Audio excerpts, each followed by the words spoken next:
হুগলি জেলার গোঘাট থানার অন্তর্গত ঐতিহ্যবাহী গ্রাম পাণ্ডুগ্রাম।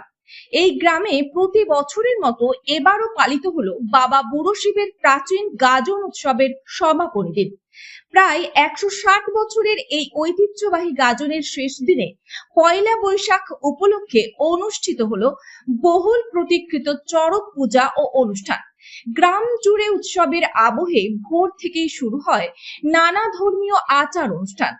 ভক্তদের ঢল নামে বাবা বুড়ো শিবের মন্দির প্রাঙ্গণে। ঢাকের বাদ্য, শঙ্খধ্বনি আর ভক্তিমূলক সঙ্গীতে মুখরিত হয়ে ওঠে গোটা এলাকা। চড়ক গাছকে কেন্দ্র করে চলে নানা রীতিনীতি, যা বহু প্রাচীন লোকবিশ্বাস ও সংস্কৃতির প্রতীক। স্থানীয় বাসিন্দাদের পাশাপাশি দূর দূরান্ত থেকেও বহু মানুষ এই ঐতিহ্যবাহী উৎসব দেখতে ভিড় জমান। গাজনের সন্ন্যাসীদের বিভিন্ন কৃত্য ও চড়ক ঘোরানো অনুষ্ঠানে উপস্থিত দর্শকদের মধ্যে তৈরি হয় এক বিশেষ উন্মাদনা। শুধু ধর্মীয় অনুষ্ঠান নয়, এই গাজন উৎসব ঘিরে বসে মেলা, যা গ্রামীণ সংস্কৃতির এক জীবন্ত চিত্র তুলে ধরে।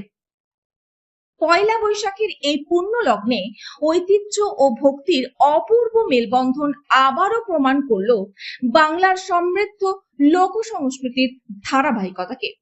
এই ধরনের ঐতিহ্যবাহী উৎসব শুধু ধর্মীয় অনুভূতিই নয়, সমাজের সাংস্কৃতিক বন্ধনকেও আরো মজবুত করে।